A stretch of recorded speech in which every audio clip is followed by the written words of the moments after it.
Hi friends, welcome to my channel dream life journey with Hasi. ഒരുപാട് ഔഷധ ഗുണങ്ങളുള്ള എല്ലാവരുടെയും ഫേവറേറ്റായ കക്കിരി അഥവാ കുക്കമ്പറിനെ കുറിച്ചാണ് ഇന്നത്തെ വീഡിയോ.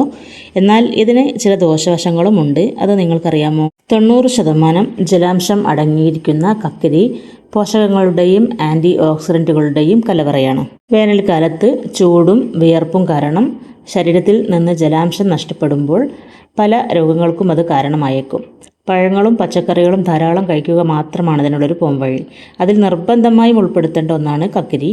ജ്യൂസായോ സാലഡായോ ഒക്കെ നമുക്കിത് കഴിക്കാവുന്നതാണ്. ചർമ്മത്തിൻ്റെ ആരോഗ്യത്തിനും കക്കിരി കഴിക്കുന്നത് നല്ലതാണ്. ചർമ്മത്തിൽ ഈർപ്പം നിലനിൽക്കുമ്പോൾ ഇലാസ്റ്റിസിറ്റി നൽകുകയും പ്രായം കുറഞ്ഞിരിക്കുന്നതായി തോന്നുകയും ചെയ്യും. കക്കിരിയിൽ ധാരാളം ഫൈബർ ഉണ്ട്. ഇത് കഴിക്കുന്നത് കൊണ്ട് ദഹനം വളരെ നല്ല രീതിയിൽ നടക്കാനും മലബന്ധം തടയാനും ഉപകരിക്കും. നെഞ്ചിരിച്ചിൽ, അസിഡിറ്റി, ഗ്യാസ് ട്രബിൾ തുടങ്ങിയ പ്രശ്നങ്ങൾക്കും ഇത് പരിഹാരമാണ്. ബീറ്റ കരോട്ടീൻ, ഫ്ലവനോയിഡുകൾ തുടങ്ങിയ ആൻറ്റി ഓക്സിഡൻറ്റുകൾ കക്കിരിയിൽ ധാരാളമുണ്ട്. ഇത്തരം ഭക്ഷണങ്ങൾ കഴിക്കുന്നത് കോശങ്ങളെ കേടുപാടുകളിൽ നിന്ന് സംരക്ഷിക്കുകയും വിട്ടുമാറാത്ത രോഗങ്ങളുടെ സാധ്യത കുറയ്ക്കുകയും ചെയ്യുന്നു. ശരീരഭാരം കുറയ്ക്കാൻ ശ്രമിക്കുന്നവരും കക്കിരി ഭക്ഷണത്തിൽ ഉൾപ്പെടുത്തേണ്ടതാണ്. കക്കിരിയിൽ 90% വെള്ളം അടങ്ങിയിരിക്കുന്നതിന് പുറമെ കലോറിയും വളരെ കുറവാണ്. ഇവ കൂടാതെ vitamin K, vitamin C, potassium, magnesium എന്നിവയും മികച്ച രീതിയിൽ തന്നെ കക്കിരിയിൽ അടങ്ങിയിട്ടുണ്ട്. കക്കിരി സാലഡായും ജ്യൂസായും ഒക്കെ നമ്മൾ കഴിക്കാറുണ്ട് അല്ലേ? അതിൽ ജ്യൂസ് തയ്യാറാക്കുന്ന വിധം ഞാനൊന്ന് വിവരിക്കാം.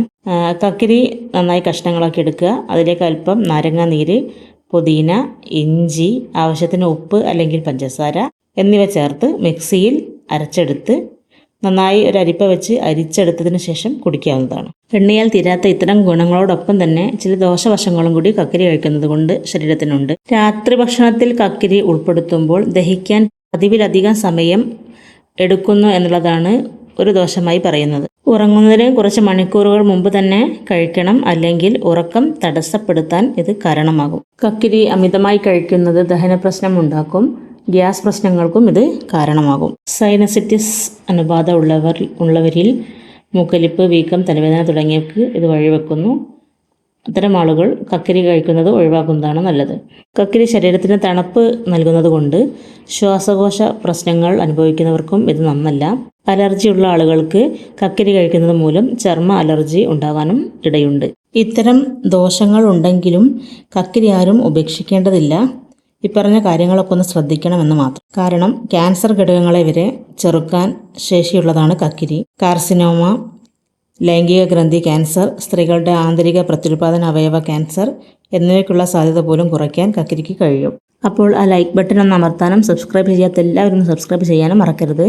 മറ്റൊരു വീഡിയോയുമായി നാളെ തന്നെ നമുക്ക് കാണാം. അതുവരെ ബൈ.